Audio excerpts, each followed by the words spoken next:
Hi, I'm Tyson Franklin, and welcome to this week's episode of the Podiatry Legends Podcast. With me today is an old podiatry friend. You're not that old, Hayley, but you are an old podiatry friend to me. She's the owner of Foundation Podiatry in Townsville, and she has an absolute awesome business, which is what we're going to talk about that today, and a whole pile of other things. So, Hayley, welcome to the podcast. It's taken me, 4 years to get you on here? Yeah, thanks, Tyson, for having me on. Yeah, I don't know why I didn't want to do it earlier, but you've finally convinced me. So it was. I remember when I first started the podcast, I said, "Oh, Hayley, I'd love to get you on here. You're in a regional area. You're a young single female. You've built an amazing business. You've got probably so much to share with everybody." And you were like, "Oh, yeah, maybe later." 6 months later, yeah. again. The next year, 2 years later, 3 and then years. You gave up. And then I gave up. And then the other day we were talking and you said, "Oh, maybe I should come on the podcast." So I sort of kept you to your word. Yeah, cool. We're here now. So yes. So to give some people a bit of background, you graduated from QUT. Yes. When did you graduate? What year was that? I graduated. So it's gonna be 20 years next year. Correct. Yes. Wow. And your first job was with an amazing podiatrist that I know. Yeah, it was with me. It was with me. When you graduated, you came and worked with me. And yes. Right from the get-go, I knew you were going to be a good podiatrist. Knew it right from the start. And I've had a few podiatrists that had as new graduates who came and worked with me, and there were a few that were really exceptional. And you were definitely one of them. Yeah, cool. Thank you. Which is why I wanted to get you on this show, especially because this is the 300th episode of the podcast, which is a big celebration for me that we hit 300 episodes. But also, it's good to get someone who I've known for a long period of time on here, definitely. Because there's a lot of things that, like I've done in my career, but sitting back and watching somebody else do something exceptional in their career, you don't realize how much of a buzz it gives you. That's good. I have a lot to thank for you, Tyson. So, okay, I've got a lot of questions for you as we go through this, and you all know all the answers anyway. But why did you choose Cairns in the first place? I know you were originally from Mackay, so why did you come to Cairns? I was from Mackay. I was in my final year of uni. I'd actually just broken up with my boyfriend at the time, who was also studying podiatry. Oh, okay. Is he still in it? Is he still in podiatry? He is, yeah. Okay. Yeah. And I was a bit down in the dumps, and I remember seeing a flyer in the lunchroom saying a scholarship to go to Cairns or Mackay for pro arch podiatry. And I was like, oh, I don't want to go to Mackay. That's my hometown, and sort of dismissed it. And then my housemate sort of got up me and said, well, just bloody apply and go to Cairns. So I did. And I honestly, never looked back. So I headed straight up to Cairns and just loved my life there. Just being new to my profession and learning, earning money, playing heaps of sport. Like the lifestyle was just brilliant. I played lots of touch and hockey and just really, really enjoyed it. I had a pretty good boss. Yeah. Yeah. But I always tell everybody there's this thing that we came across. I met this guy from the CIA last year at Business Black Ops, and he was taking us through the CIA training model of how they train CIA agents. And they pick certain people that have got a certain skill set. And they said not everyone's like Jason Bourne, but so they pick certain people with a certain skill set, and therefore they have this rapid teaching model. And I didn't realize that when I sat down and explained to him, oh, this is how I teach new graduates. He says, you're doing exactly the same process. You're picking the right person that fits the position, who has an interest in certain areas. And then because of that, I could rapidly take them from where they were as a new graduate to pretty much, I reckon, within 3 months, you're like 5 years experienced. I threw so many patients at you. Yeah, definitely. And all mostly Biomech, which was what I really enjoyed. So I think I just jumped in. I'd say there was a fair bit of naivety there as well and confidence, but I just loved it. Yeah, but there were a few people. Matt Scott, when he came and worked with us, did exactly the same thing. He went through that process and thrived on it. Glenn Evangelista was exactly the same. Yep. He started and just basically thrived on it. So I just think a lot of employers hold new graduates back who have actually got they've got what it takes to actually succeed and learn really fast. But they think, oh no, I've just got to give them general work and send them out and do crappy work that I don't want to do. Yeah. Yeah, not fun. So you were with me, was it 3 or 4 years? 2 years. It was only 2 years. It's only 2 years. Okay. So then you went and set up your own business in Townsville. Yes. One thing though, before we just touch on the Townsville business was, so you're from a regional area in Mackay, you came to Cairns, which is a regional area, and then you've gone to Townsville, which is a regional area. What is it about regional areas you prefer over the city? Well, I suppose I haven't actually worked in the city as a podiatrist. I just feel you can build really good rapport with patients. I think my attitude is just do good shit and good shit comes back in return. So I've just always sort of done the right thing, worked hard, and then just the word of mouth referrals that flow on from that is unreal. And when I say regional, we pretty much still have everything in here in Townsville. Like I've got a great allied health network around me. I've got really good sports doctors that we work with, radiologists that I'm always calling. So still have a lot of help. I think the only thing we lack is like the foot and ankle surgeons and pod surgeons. We've got to refer out for that. But other than that, I still feel like I have the perks of the big city, but it's just, I feel like maybe you build better rapport with patients. You know, I treat, you know, the grandma, the auntie, the granddaughter, everyone, you know, it's great. Yeah, the part I probably enjoyed most about living in a regional area, other than like when my brother was up here, he was saying that, because he is now in Brisbane, he said the thing he misses about working in regional areas, he said, is you really feel like you're part of the community. Yeah, and definitely. You can't, like in Brisbane, he can work in one area, live in another, never see a patient the whole year. Yeah. Whereas when you live in a regional area, you're always on show and you're always bumping into your patients. So it can be a good or a bad thing. A good thing and a bad thing. Yeah, definitely. And people will travel across Townsville to see you as well, whereas I think in cities they tend to stick to their suburbs. So, you know, you can reach the whole town as well, which is good. I think if anyone's never worked in a regional area, I really think they're missing out. Yeah. When I graduated, I just had it in my head, I'm going to work on the Gold Coast. That's what I know. That's what I love. Southeast Queensland. You will never see me leave. Just would not happen. Yeah. Then 2 years after working, my hands stuffed up and I was off work for about a year. And then I was talking to Alan Crawford. And Alan Crawford said to me, yeah, if I was going to set up a business now, he said, or if I was going to work anywhere, he said, I would go to a regional area and I'd go where there's not as many podiatrists. He said, it's just such an opportunity. Yeah. And I said, well, where would you go? He said, I'd go to Cairns. Okay, I'll go to Cairns. And that's where I ended up going. That's 30-something years. I'm still here. Yeah, wow. There you go. So I do think every new graduate, if you haven't, cut the coat strings from your safety zone, I think you need to sort of expand your wings a little bit. Yeah, definitely. Come and work for you. Your job's pretty awesome. So your clinic now. So you went and set up your own business in 2007. Yes. With a little bit of guidance from me. I did. Yes. I was under a franchise of Pro Arch Podiatry. So I don't know if you remember, Tyson, but I was loving Cairns, playing heaps of sport. And you come up to me and you said, Hayley, I'm looking at starting a clinic in Townsville. I thought maybe you could just work it, a couple of days a week in Townsville, a couple of days a week in Cairns. All along, you wanted me to do it myself, but I think had you have come to me then and said it straight out, I would have went, hell no. Yeah. So you got me thinking, and I was right into my touch football and hockey. So back then, touch was the better comp was in Townsville, and hockey, the better comp was in Cairns. So I worked out that I could sort of do both, and that's where my head went. And then I ended up just saying, hey, Tyson, why don't I just open it up? Which is what you wanted all along. But yeah, probably. Yeah. Well, it was funny because we'd set Mackay up before that, because we had the Cairns clinic, and then when we set up Mackay, we set up far enough away that if it failed, no one would know. So because I wanted to test, I wanted to find out, was the Cairns clinic going well? Because you've just been there for a certain amount of time and you get a reputation, or was it because of the systems we put in place? Clinic. Because we'd had multiple podiatrists. Glenn had been there, you had been there, I think Matt Scott had been there. So there were a number of different podiatrists that had come through at different times. Yet the clinic just kept growing. I'm thinking, okay, it has to be the system. So to test it, that's why we did Mackay. And Mackay just absolutely boomed. So when Mackay took off, that's when, the next idea was, why don't we do Townsville? Yeah.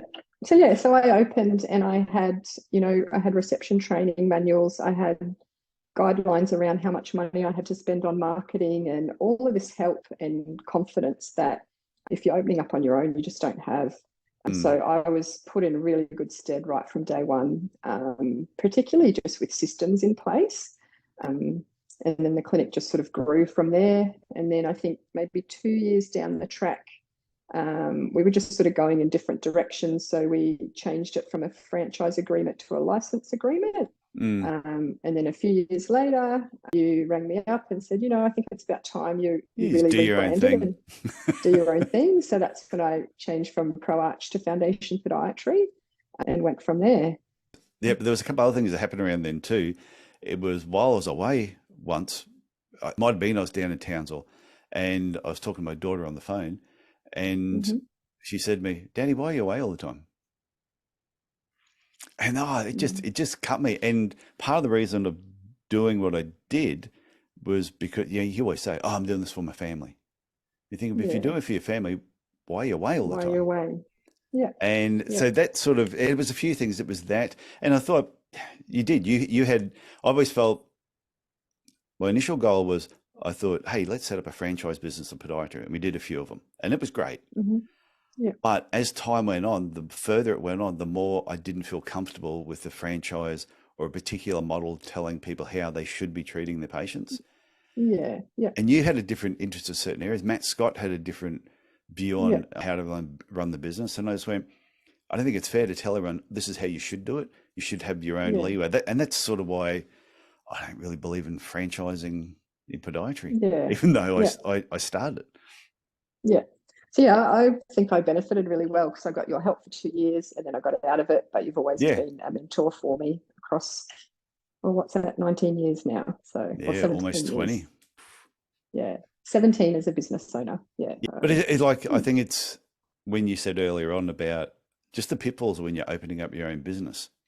It's not easy. And I think one of the biggest mistakes people make is they work for somebody else.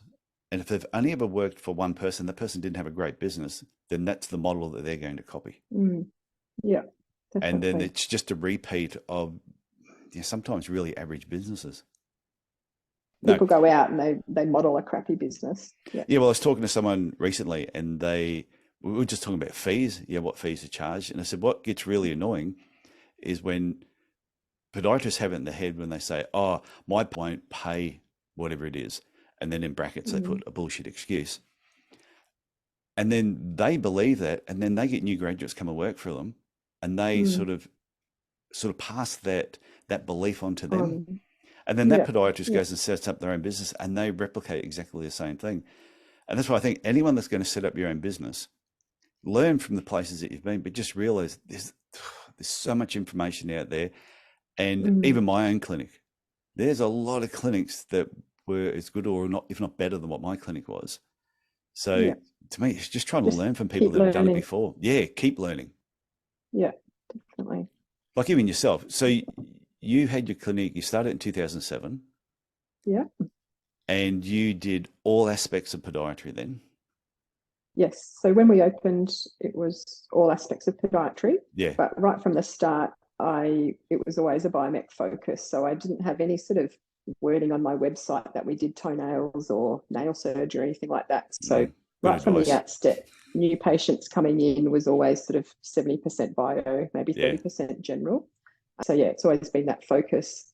But then I was sole practitioner for 8 years. I was happy just working my little butt off, packing my backpack, going overseas at Christmas time, coming back and repeating it. Can I cut it with a story for a sec? I remember this is the power of having systems and having things in place that everything runs really smoothly. I remember when I was driving down to Mackay, and as I was driving through Townsville, I sort of just sent you a message saying, oh, I'm in Townsville at the moment, just cutting through. And you went, well, actually, I think, did you have chicken pox or something like that? Or measles? Oh, possibly, yeah. Yeah. All of a sudden you were sick. You went, oh, I'm really sick at the moment. I've got 4 orthotic patients booked in. Is there any chance you can stop at my clinic, do these orthotic fittings for me before you go to Mackay? Oh, that's funny. And I went, oh, yeah, okay. So I stopped in there. But what was really funny, I walked in and the receptionist at the time said to me, oh, let me show you where everything's set up. I said, I know where it's set up. Oh, let me show you how the computer's set up. I said, I know how it's set up. Oh, let me show you the forms that we use. I said, I know how the forms work. I said, all you got to do is give me the definitely. password to get in. And I pretty much saw the patients, did the fittings, did the adjustments, filled in the paperwork, used the little fee slips, handed to the receptionist. And she just went, holy crap, it was just like having Hayley here. Yeah. That's the That was the power. whole part of it. Yeah. That is the power of actually having systems. Yeah. Like we said, you were doing all parts of podiatry. Yeah. So But doing all 70, parts of podiatry. 30 bio to sort of routine. Yeah. Yeah. And then I'd had a few sporting injuries over the time, but I'd had a hip arthroscopy for what we thought was a labral tear, but it wasn't. And I had a lot of yucky synovitis, capsulitis in my hip. And my hip pain sort of just got worse and worse. So I would be doing a general podiatry patient and then standing up and hobbling more so than what they were, looking older than the 80-year-old. So that sort of went on for years, and I sort of battled through it. And then I thought, okay, I'll be smart. I'll buy a new patient chair, and I raised them right up into the sky. And I was standing and cutting toenails, so I didn't have to sit in that sort of hip flex position. But then I was sort of hitching at my thoracic, and then all of a sudden a hell of a lot of back pain. I had 9 months of awful back pain where I couldn't get out of bed in the morning pretty much. Fast forward, and now I have ankylosing spondylitis, which is a yucky autoimmune condition that sort of causes pain and stiffness in the spine and the hips. So I was in just so much pain that I was like, crikey, I might have to change my profession sort of thing. So it sort of forced me to look to employ someone, and it made me make the decision that I won't do any more general treatment. So when I put on Christine, she hailed all the way from Ingham, which was great. That's a little town. So another local regional area. Yeah. So she come on board, and I offloaded all my generals to her, but that was still only sort of 30% of her workload. So, and it went well. It gave her confidence, but she was in the thick of the biomech and everything as well. So then I had her for about 4 years. So we were still doing some general podiatry. Yeah. But then Christine ended up leaving and going to the hospital. And then I had myself and another really experienced podiatrist. Did Christine say why she did that? Did she say why she decided to take the job at the hospital? Just out of curiosity. Oh, I think it was just 4 years.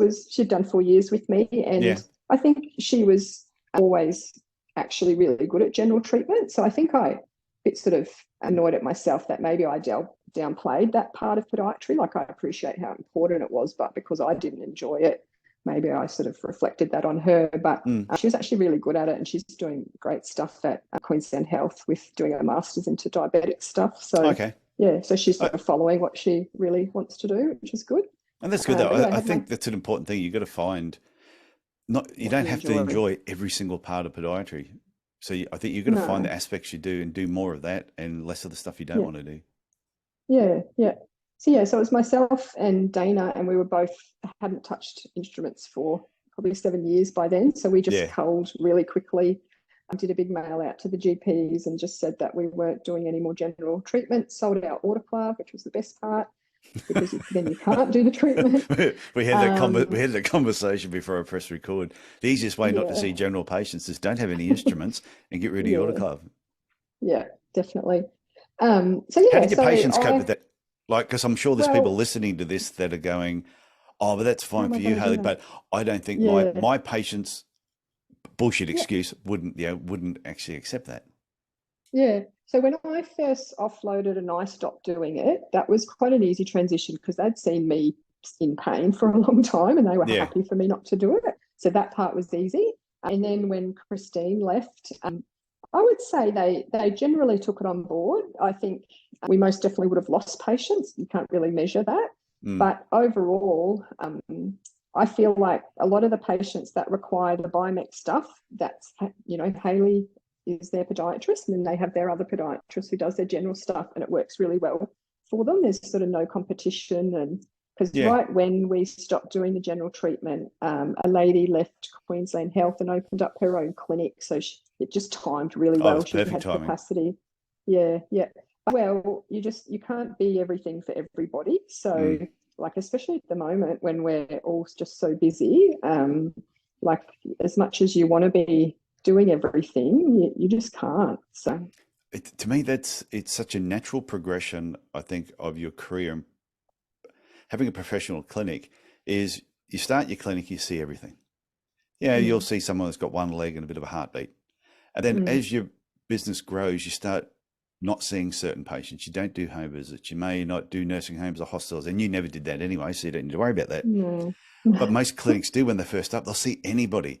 But I think as time goes on, you need to keep narrowing down the type of work that you're doing and letting some of the other work go for the next podiatrist that's actually coming through. Because I think if you try and keep it all yourself, and you keep trying to just employ other people so that you can do all the work and not let any of it ever leave your clinic, they probably wonder why the new guy comes into town, can't get any of that other work that they normally would do that would keep them busy. So they end up setting up a clinic and they kick their ass. They kick the other person's ass because they didn't have any choice. New blood. Yeah. No, I think it's been a really great decision for us, mainly in how we manage patient care. So I had a podiatrist come up and sit in with me for a few days earlier in June from the capital city down south. And he was looking to come and work up here next year. And he was just blown away by how I can manage patient care because I have availability in my diary. So he's stuck in a predominantly general clinic. He's booked out. He gets to the end of the treatment cutting Betty's toenails and she's like, oh, I've got heel pain, rah, rah, rah. And he's got to try and do something to help that. Whereas we just sit in that MSK space, so we're just dealing with that. Then I've got availability in my diary the next week or the week after to rebook them and follow them up properly. So if I have an acute ankle sprain come in, I want to see them maybe once or twice a week to do laser and taping and exercises and go from there. Whereas if my diary is completely full, which is it would be if I was doing general treatment, I can't then manage patients how I want to. Yeah, there was a really good Tim Ferriss quote when it was mentioned at Business Black Ops recently, and he just said something about being busy is an excuse for being lazy. And he's pretty much saying when you're super busy, what you're really doing is putting off really important decisions that will actually make your business better and more efficient. But you just keep putting it off because, oh no, I'm too busy. Yeah, and when I hear clinics that are booked out 6-8 weeks ahead, I sit there shaking my head going, you need to let stuff go for the new guy coming through so that you're the more experienced podiatrist. Free up some room so the patients with really major problems can see you. They don't see the new graduate because that's who they're going to see if they can't get in to see you. That's right. Yeah. It's crazy thinking. And obviously over the years I've kept learning, which keeps me engaged. I'd say I'm an early adopter to things. Like I've had a shockwave for many, many years before everyone else did, and laser therapy. So I think when you are just treating people in pain all day long, you have to have many tools in your toolkit because you get different cases, complex cases. People might not respond to how one treatment like you think they should. You've got to try something else. So I've always just kept learning, and I love it. It keeps me interested, but it gives good patient outcomes, which is what I'm after. So no, I think it's really important to get in early with certain equipment, especially when you see it come out and you read a bit of information. Don't wait till everybody has it, that all of a sudden it just becomes, now everyone has one, and then you go and do it. I think the earlier you can adopt something, then you will become known in the area for that piece of equipment. Everybody else is just like a carbon copy. Yeah. So the newest thing I've been doing is prolotherapy injections, which is just sort of blown my mind, the results that we can get and the different types of injuries that we can treat. So Prolo's just, reignited my passion for learning more. I think you could really go down a rabbit hole there. So looking to whether I invest in a diagnostic ultrasound for ultrasound guided injections and just doing more courses. So, I was 19 years in as a practitioner, I still get really excited about that stuff, which is good. Now, that's great for the profession though. Like imagine your clinic, you've got all this stuff, you've got all this training, and then you buy all this extra equipment, and that continually just keeps setting your clinic apart from the average podiatrist that refuse to reinvest money. They sit there all day, and this is the career progression that I was actually mentioning, where they're sitting in a clinic now busy with generals, but so they don't have time to go and do training or bring on any new equipment, and they just stay the same. They plateau. It's a bit boring though. Oh, I think it would be. I really think. So if anyone's listening to this and you're a boring plateaued podiatrist, talk to Hayley or Step talk to out of me your and comfort zone. yeah, dump a few patients. Actually, dump a few patients, free them up, free up some gaps, let some better patients, the ones that you're interested in, come in. Unless you absolutely love general foot care, then I think you should just keep doing it. Yeah. And then direct all your biomechanical patients to somebody else who loves it more. Yeah, yeah.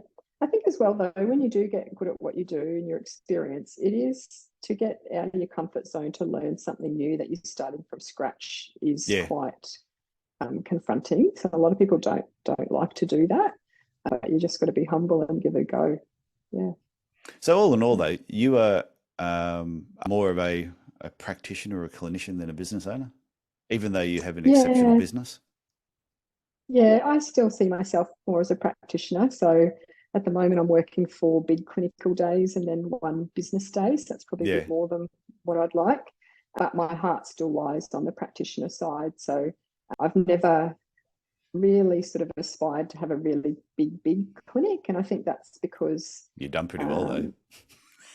Yeah, well, maybe in terms of what we've done. So I mean, in terms of numbers of true. Number of staff and stuff like that. Yeah. Like I opened my clinic at a similar time to a friend here in Townsville. She has a OT business. We've got quite a good little group of little business owners sort of thing that we support each other. And she has a hand OT business and she's just done remarkably well. She's rubbed shoulders with the right people and really grown her business. So I sort of really admire Cass and I think that she's phenomenal, but I've never sort of aspired to be like her. I'm not at all envious of the number of staff and the number of headaches that she has. Like I want high quality staff and that suits my personality better, definitely. No, but I think it's a really wise decision to make. I think some people, they get the clinic at a certain point and the next thing they think of, I need to employ someone. And I'm thinking, no, you don't need to employ someone. You need to improve what you've already got so that you become an attractive employer. Because there's a lot of people that have got jobs going. And I talked to a lot of new graduates and it's really funny. And they are all saying the same thing. The jobs that are being offered, a lot of them are rubbish. Yeah, they're the same people who get along complaining, oh, we can't find any new graduates. Or they want too much money. And I'm going, when you offer a crap job, money's the only thing that's going to entice them. Yeah. I think, definitely the work we do is very interesting, very diverse, also very challenging. Like we sit really in the chronic pain space, I do anyway, and would love to keep learning more about that. So at times it's patient after patient's in quite a bit of pain, but you get the results and it's super rewarding, definitely. So knowing that you're 100% Biomech, no watercloak, no instruments, therefore no routine foot care, is it difficult finding team members to join you? Is it difficult finding staff? One, you're in Townsville, and then do you have a job that everyone dreams about, but I think some people get scared by it. Definitely. So I thought you were going to say, is it difficult finding patients? No, it's not difficult to find patients. No, that side of things I don't think it'd be hard at all. That's what I was going to say before too, just about when it comes to, before we talk about finding team members, I just think podiatry needs to start getting more, even though we can't call ourselves a specialist, but more specialised in certain areas that you might do just ingrown toenails and another aspect of podiatry. And that's what you do. And I think every other industry does it. So, look at what solicitors and accountants do, and they're specialised. Their senior staff do senior work. Yeah, there's a lawyer friend in America, and all he does is specialise in drink driving. Yeah, right. just become, he's an expert at that one. You get on the booze and get pulled over by the police, you call him, and that's all he does. I suppose you'd know the ins and outs. He would, and he just said it's just he knows that like the back of his hand. So I know I can't see why podiatry doesn't, and you've done it with Biomech.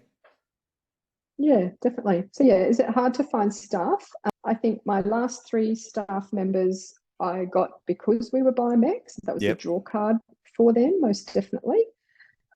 But I do think it probably deters quite a few people, and I think it's just because they're maybe not confident in their skill set. So that could be a bit of a problem as well. You'd be a good mentor though, wouldn't you? Yeah, all I need is enthusiasm. They just need to show enthusiasm. Yes. And be willing to learn, and they will learn. Like Emma, my current pod, she came across, she'd been a podiatrist for maybe 10 years and had done a good amount of biomech, but where she was prior to me grabbing her was largely all general treatment, and she was just getting really run down and burnt out and not supported. But even she said she like found the first 6 months quite challenging just with the full biomech load. Yeah. Because if that's all you're doing, you really are seeing a lot of different people. You're going to come across things you haven't seen before and that sort of thing, but you just learn so quickly. Yeah, I think people just need to be a little bit confident, a little bit brave, but willing to learn, definitely. Yeah. So with like just doing the biomechanical side of podiatry, like I think any podiatrist that's got a real interest in that area should just kind of reach out to you anyway. Whether you have a job going now or not is irrelevant. They should just stay in touch with you in case a job does come up. Yes. Have you got anything at the moment? Yes, I do. Oh, you do? Funny you say that. Yeah. Okay. So Emma, unfortunately, is leaving at the end of the year to go traveling around Australia for 12 months. Yeah. So that's, a bit of a bummer because she's a good egg. She's a good all-rounder, a good person, good pod, and good to my reception team. So, yeah. Anyway. So if somebody wants to reach out, what's the best way of contacting you? Just by email, maybe, or ring the clinic. Do you want to give us your email address? Yes, it's hayley@foundationpodiatry.com.au. There you go. So if there's anyone out there who's listened to this so far, Hayley sounds like a top person to work with. And I know that she is. So hopefully we'll find someone for you. Yeah, fingers crossed, because Emma's leaving behind a big patient load of people. So yeah. Okay, so you're looking for someone who enjoys it but doesn't mind working hard, and I assume the pay's pretty good, but we won't talk about that now. Yeah, pays good. Yeah. So what have there been any negatives about just having a biomech clinic, other than finding staff sometimes to fill that position? Yeah, for me, no, none at all, because I loved my older patients and the relationships I built. I just didn't enjoy the work. So I think maybe Emma every now and will say, "Oh, I wouldn't mind just cutting some toenails and having a bit of a chat," sort of thing. Yeah. So you're not having to use your brain, but that's maybe where we use, like, say, Shockwave. You're seeing them regularly and you're just having that bit of a chat. Shockwave used to put me asleep. Do you find that? Like just the shock? I'd have the Shockwave machine there, just I'd be there, and my eyes are getting heavy, and I'd say to the patient, I'd go, "Can you talk louder? Do something." I said, "This machine just sets me off into a trance." Yeah. So no, I'd say there's no negatives. And the biggest thing Emma said is she come across from a busy clinic where she was stuck doing a lot of general treatment in the back of a shopping centre with shoe store out the front, not having proper admin support. She was just stuck doing general treatment. So then when she did get that maybe heel pain patient or biomech patient come through, she felt pressured. She was putting them straight into orthotics because she couldn't even review them the week later or try anything different. So she was really unhappy with how she was managing patient care. And I think there's probably a lot of others out there in that same position, and it's tricky. Whereas when she come here, she has a whole new assessment. We review them the week later, we see how they're going, and we can have multiple different treatment options for them. So it sits a lot better with her how we get to practice here, and it's because we have the time and space. I find that funny because you hear so many because there's so many forums that people get on there and just spew their guts out about different things. But some of them go, "Oh, no, I'm not into orthotics. I'm not into these clinics. You just flog orthotics. I feel I'm more into patient-centered care." Then their clinics are like 95% general, are booked out weeks ahead because they'll mention that on another post, and you go, "How can you possibly care? How can you look after your patients if you can't offer that other treatment?" Like you said, they either have to slam them into orthotics because they don't have the appointments to be able to review it and follow that patient up. So to me, it's almost the exact opposite. Yeah, I agree. So she's definitely a lot happier having come across, and just the type of work and how she gets to work. Been really good for her, which is good. Okay, so Hayley, I'm just looking at the time, and I told you I was going to ask you a question. It's the first time I've remembered to tell people. To tell someone I'm going to ask them a question. Yeah. Okay. So someone's listened to all this and they're sitting at a bus stop and all of a sudden you're sitting down next to them and they go, oh, you're Hayley Paterson. You're on Podiatry Legends, my favourite podcast, my favourite podiatry podcast, by the way. I tell all my friends about it. And in fact, I'm going to write a review this afternoon for it. So if you're listening to this, follow this person at the bus stop's advice, write a review for the podcast. But they say, Hayley, yeah, I'm a new podiatrist. What's one piece of advice you would give me for my career or for my life moving forward? Okay. I would say be brave and take a risk.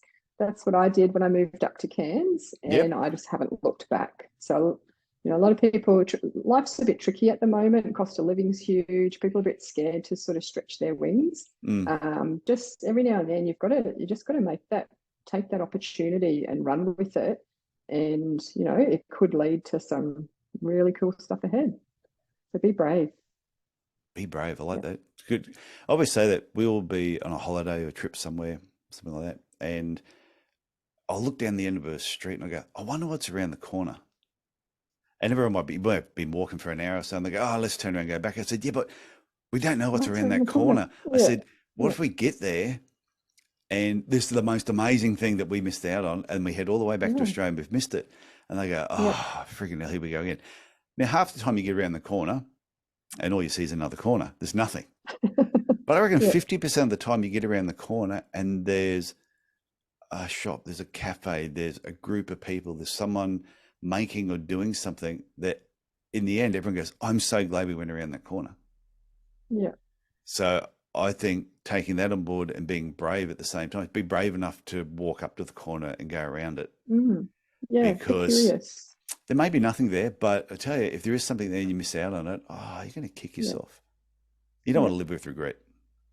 No. So how old are you now? 41. 41. Years to burn. Is this on the podcast? Yeah.